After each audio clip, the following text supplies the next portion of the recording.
নমস্কাৰ বিধায়িনী দলৰ দলপতি জেকি ডাঙৰীয়া সুমিত্ৰা কুমাৰী মঞ্চত উপস্থিত থকা ডাঙৰীয়া দীপক বৰা ডাঙৰীয়া পূৰ্ণজিৎ ফুকন ডাঙৰীয়া উপস্থিত থকা বিৰোধীসকল দলৰ সতীৰ্থসকল সামাজিক মাধ্যম মিডিয়া চেলৰ সভাপতিসকল আৰু ইয়াত উপস্থিত থকা আমাৰ দলৰ সতীৰ্থসকল যুৱবন্ধুসকল ইতিমধ্যে গোটেইখিনি কথা আপোনালোকে অৱগত হৈছে আৰু মই ভাল পাইছো যে আজি তাৰিখত কংগ্ৰেছ দল চৰাইদেউ জিলা কংগ্ৰেছ কষ্ট কৰিবলৈ প্ৰস্তুত হয় যোৱা এক মাহৰ ভিতৰত আপোনালোকক যথেষ্ট কষ্ট কৰিবলগীয়া হৈছে 14 আগষ্টত কেণ্ডেলাইট মাৰ্চ 15 আগষ্টত তিৰংগা যাত্ৰা 29 আগষ্টত বিএলএ প্ৰশিক্ষণ শিবিৰ কিন্তু কষ্ট বাহিৰে আমাৰ ওচৰত কোনো বিকল্প নাই হাতত বেছি সময় নাই হাতত মাত্ৰ 8 মাহ আছে কেতিয়াবা কোনোবাই সোধে যে আপোনালোকৰ যুঁজ কাৰ লগত বাস্তৱত মই কেতিয়াবা চিন্তা কৰোঁ যুঁজ হ'ব সময় লগত যেহেতু আজিৰ পৰা নিৰ্বাচনলৈকে আমাৰ হাতত বেছি সময় নাই আৰু বহুতখিনি কাম ইতিমধ্যে কৰিবলগীয়া আছে আজি আমি মাত্ৰ বিএলএ সকলৰ লগত মত বিনিময় কৰিবলৈ সক্ষম হৈছোঁ পৰৱৰ্তী দিনত বুথ কমিটিৰ লগত কৰিব লাগিব যুৱ কংগ্ৰেছ লগত কৰিব লাগিব মহিলা কংগ্ৰেছ লগত কৰিব লাগিব সেৱা দলৰ লগত কৰিব লাগিব মিডিয়া চেল আইটি চেল লগত কৰিব লাগিব স্থানীয় ৰাইজৰ লগত মত বিনিময় কৰিব লাগিব জ্যেষ্ঠসকল আৰু আমাৰ সচেতন ৰাইজ নাগৰিক সমাজৰ লগত কৰিব লাগিব তো সেই কাৰণে সময় একদম নাই আৰু মই ভাবোঁ যে যদি আমি সময় ভালদৰে ব্যৱহাৰ কৰোঁ দলৰ কাৰণে আগন্তুক 8 মাহত কষ্ট কৰোঁ তেতিয়া অহা বিধানসভা নিৰ্বাচনত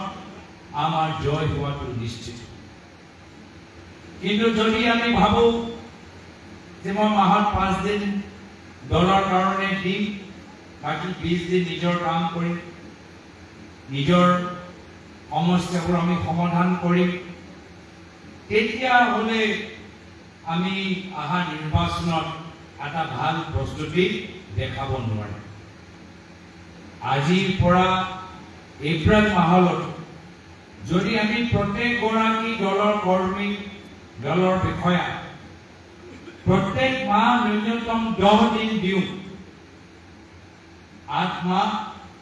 প্ৰত্যেক মাহ ন্যূনতম 10 দিন দিওঁ বা ধৰি ৰাখক 100 দিন দিওঁ যদি আজিৰ পৰা নিৰ্বাচনলৈকে প্ৰত্যেক কংগ্ৰেছ দলৰ বিষয়া 100 দিন দিয়ে তেতিয়াহ'লে মই 100% নিশ্চিত হৈ ক'ব পাৰোঁ আমাৰ চৰকাৰ এই কাৰণে যদিও এই মাহৰ ভিতৰত যথেষ্ট কষ্ট আপোনালোকে পাইছে আগন্তুক দিনত আৰু কষ্ট ল'বলৈ সাজু হ'বলৈ মই অনুৰোধ জনাইছোঁ আমি দল আৰু চৰকাৰ কাৰ বাবে কৰিছোঁ অসমৰ জনসাধাৰণৰ নিজৰ ব্যক্তিগতভাৱে নহয় নিজৰ পৰিবাৰৰ বাবে নহয় নিজৰ ঘৰৰ ল'ৰা ছোৱালীৰ বাবে নহয় আমি যদি দল কৰিছোঁ আমি যদি চৰকাৰ গঠন কৰা সংকল্প লৈছোঁ তেতিয়া জনসাধাৰণৰ কল্যাণৰ অসমৰ ৰাইজৰ বাবে এই চৰাইদেউ জিলাৰ উন্নতি আৰু প্ৰগতি 10 বছৰ হৈ গ'ল চৰাইদেউ জিলাৰ বাসিন্দাই বিজেপি চৰকাৰ দেখি এই 10 বছৰৰ ভিতৰত চৰাইদেউ জিলাৰ বাসিন্দাই কি পালে এটাকে হিচাপ কৰক আজিলৈকে নাগালেণ্ড সীমান্তৰ অঞ্চলত নামতোলা অঞ্চলত মানুহৰ এতিয়াও সীমা সম্পৰ্কে যথেষ্ট সমস্যা আছে বাগানত যাব মাহপৰা বাগানত যাব আৰু দেখা পাব যে শ্ৰমিকসকল আজি কিমান কষ্ট আছে চৰাইদেউ আজি ইউনেস্কো হেৰিটেজ সাইট কৰি দিলে কিন্তু চৰাইদেউ ইউনেস্কো হেৰিটেজ সাইটৰ ভিতৰত কাম কৰা শ্ৰমিকসকলক যোৱা 8 মাহৰ পৰা দৰমহা দিয়া হোৱা নাই যোৱা 8 মাহৰ পৰা তেওঁলোকক দৰমহা দিয়া নাই আজি মথুৰাপুৰত গড়খনীয়া হ'ল ৰাইজে ভূমিপট্টা পোৱা নাই আজি চৰাইদেউ চিভিল হস্পিটেল পঠাই কওক বা হাতেকাটি মডেল হস্পিটেল পঠাই কওক আজি নাৰ্ছৰ ওপৰত ইমান হেঁচা ডক্টৰসকলৰ ওপৰত ইমান হেঁচা যে আজি তাৰিখত আমাৰ মানুহবোৰে উন্নত চিকিৎসা পোৱা নাই আমাৰ ভয়া পুখুৰী আজি সমস্যা আছে আৰু ৰাস্তা কথাই নকওঁ ৰাস্তা কচুমাৰী ৰাস্তাই হওক দেওঘৰীয়া ৰাস্তাই হওক সেইদিনা মই আহি আছিলো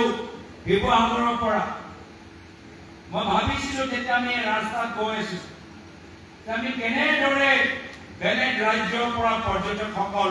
চৰাইদেউ মৈদাম দেখাবলৈ বিচাৰিম যেতিয়া ৰাস্তা ইমান দিয়ে যি ৰাস্তা চৰাইদেউ মৈদামলৈ যোৱা ৰাস্তা এই ৰাস্তা অৱস্থা চাওক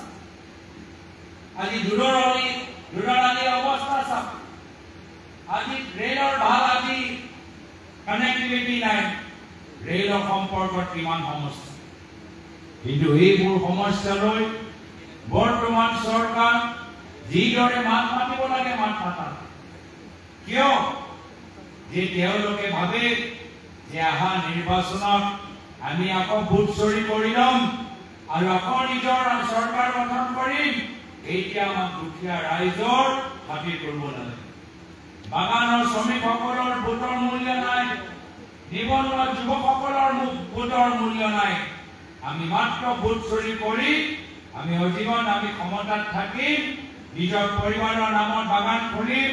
নিজৰ ল'ৰাৰ নামত আমি কাম কৰিম এয়া হৈছে তেওঁলোকৰ চিন্তা সেইকাৰণে তেওঁলোকৰ অহংকাৰ ভাঙিব লাগিব সেইকাৰণে ৰাইজৰ মাজত সজাগতা সৃষ্টি কৰিব লাগিব সেইকাৰণে আমি নৱ প্ৰজন্মৰ ওচৰত যাব লাগিব আৰু ৰাইজে আমাক আহাৰটো বিচাৰে আজি য'তে আমি যাওঁ ৰাইজে আমাক হাঁহি মুখেৰে আমাক স্বাগতম জনাইছে বিচাৰিছে যে কংগ্ৰেছ আহক কংগ্ৰেছৰ সংগঠনৰ শক্তিশালী হওক ৰাইজে বিচাৰে যে যিদৰে পূৰ্বতে হিতেশ্বৰ শইকীয়াদেৱৰ চৰকাৰ আছিল তৰুণদেৱৰ চৰকাৰ আছিল সেইবোৰ দিন ঘূৰি আহক য'ত আমি নিজৰ মাজত শান্তিৰ সম্প্ৰীতি লৈ থাকিব পাৰোঁ আজি অসমৰ জনসাধাৰণ আজি শান্তি আৰু সম্প্ৰীতিৰ মাজত থাকিব বিচাৰে আত্মসহকাৰে থাকিব বিচাৰে স্বাভিমানী আমাৰ অসমীয়া নাগৰিক আজি সন্মান বিচাৰে বৰ্তমান চৰকাৰৰ পৰা কিন্তু এইখন চৰকাৰ জনসাধাৰণক গুৰুত্ব দিয়াতকৈ আজি আদানী আৰু আম্বানীক গুৰুত্ব দিছে 40,000 অসমৰ মানুহৰ মাটি 40,000 বিঘা মাটি আজি আদানী আৰু আম্বানী আৰু পতঞ্জলি বিক্ৰী কৰি দিছে এইবোৰ মাটি কাৰ বড়ো মানুহৰ মাটি ৰাভা মানুহৰ মাটি আদিবাসী শ্ৰমিকসকলৰ মাটি কাৰ্বি মানুহৰ মাটি মিচিং মানুহৰ মাটি ইমান তেওঁলোকৰ সাহস যে কোনো আলোচনা নকৰাকৈ আজি আদানী আম্বানী আৰু পতঞ্জলি প্ৰায় 40,000 বিঘা মাটি বিক্ৰী কৰি পেলাবলৈ বিচাৰিছে সেইকাৰণে ৰাইজ এতিয়া লাহে লাহে সজাগ হৈছে ৰাইজে এতিয়া কংগ্ৰেছ সভালৈ আহিছে পুৰণি কংগ্ৰেছৰ কৰ্মীখিনি আকৌ আমাৰ সভালৈ আহিছে নৱ প্ৰজন্ম আজি এনেকৈ যোগদান কৰিছে বিভিন্ন দলৰ মানুহবোৰ এতিয়া কৈছে যে আমি কংগ্ৰেছক সোমাবলৈ বিচাৰো এয়া হ'ল এটা পৰিৱৰ্তনৰ ইংগিত আৰু সেইকাৰণে এই পৰিৱৰ্তনৰ বঁটা চাই মুখ্যমন্ত্ৰী শংকিত হৈছে মুখ্যমন্ত্ৰী গম পাই গৈছে যে 8 মাহৰ পিছত তেওঁলোকৰ চকী যাব আৰু তাৰ পিছত কি হ'ব এই কথা আজি তেওঁলোকো গম পাই গৈছে যে ৰাহুল গান্ধী ডাঙৰীয়া কোৱা কথাখিনি সঁচা প্ৰমাণ হ'বলৈ গৈছে। ৰাহুল গান্ধী ডাঙৰীয়া বকো 6 সভাত কি কৈছিল যে পৰৱৰ্তী দিনত যেতিয়া কংগ্ৰেছৰ চৰকাৰ আহিব অসমৰ জনসাধাৰণ মুখ্যমন্ত্ৰী হিমন্ত বিশ্ব শৰ্মা ডাঙৰীয়া জেলৰ ভিতৰত দেখা পাব। এটা হিমন্ত বিশ্ব শৰ্মা ডাঙৰীয়া নিজৰ ভৱিষ্যতলৈ শংকিত হৈছে আৰু সেইকাৰণে চিন্তাত পৰি কেনেদৰে অসমৰ ৰাইজৰ মাজত বিভাজন সৃষ্টি কৰিব, সংঘাত সৃষ্টি কৰিব, কাজিয়া সৃষ্টি কৰিব, সেই ধৰণৰ ৰাজনীতি আৰম্ভ কৰিছে। আজি আমি কিছু অভিভাৱকসকলক গামোচা পিন্ধাইছো। কিয় তেওঁলোকৰ ল'ৰা ছোৱালী আন্তঃৰাষ্ট্ৰীয় মঞ্চত ভাৰতৰ বাবে আজি স্বৰ্ণ পদক আনিছে, সোণৰ পদক আনিছে, গোল্ড মেডেল আনিছে। আমি গৌৰৱ অনুভৱ কৰো যে চৰাইদেউ ৱেইট লিফটিং এছ'চিয়েশ্যনে আমাক এটা নহয়, দুটা নহয়, তিনিটা নহয়, 4টা গোল্ড মেডেল আমাক আন্তঃৰাষ্ট্ৰীয় আজি মঞ্চত দিছে। আমি চৰাইদেউ আমাৰ ৱেইট লিফটিং এছ'চিয়েশ্যনক ইয়াৰ পৰা আমি শুভেচ্ছা দিছোঁ। এয়া হ'ল আমাৰ কংগ্ৰেছ দলৰ চিন্তাধাৰা। প্ৰায়তঃ তৰুণ গগৈদেৱে বিচাৰিছিল যে বাগানৰ শ্ৰমিকসকলৰ ল'ৰা ছোৱালীৰ হাতত কম্পিউটাৰ থাকিব লাগে, লেপটপ থাকিব লাগে। এয়া হ'ল কংগ্ৰেছৰ চিন্তাধাৰা। কিন্তু বৰ্তমানৰ সময়ত হিমন্ত বিশ্ব শৰ্মা ডাঙৰীয়া কি বিচাৰে যে অসমৰ নৱ প্ৰজন্মৰ হাতত বন্দুক দিবলৈ, আৰ্মছ লাইচেন্স দিবলৈ বিচাৰে। এয়া হ'ল তেওঁলোকৰ চিন্তাধাৰা। যি অসমৰ ভিতৰত কংগ্ৰেছ দলে ইমান কষ্ট কৰি শান্তি লৈ আনিলে,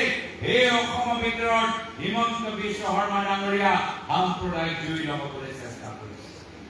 সেইকাৰণে আমাক সাৱধান হ'ব লাগিব, সজাগ হ'ব লাগিব, তেখেতৰ ৰাজনীতি বুজিব লাগিব। আজি তেওঁ নিজকে অসমীয়া মানুহৰ মাটি চকীদাৰ হিচাপে নিজকে প্ৰমাণ দিবলৈ বিচাৰিছে। মোৰ কেতিয়াবা হাঁহি উঠে যে যিজনে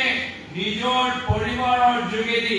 আটাইতকৈ বেছি অসমৰ মানুহৰ মাটি কিনিছে, আজি তেওঁ অসমৰ মাটি সুৰক্ষা কৰাৰ চিন্তা কৰিছে। আজি এটা জিলা এৰি দিয়া নাই য'ত তেওঁলোকৰ পৰিবাৰে মাটি কিনা নাই। ক'ৰবাত বাগান, ক'ৰবাত ৰিজৰ্ট, ক'ৰবাত হোটেল,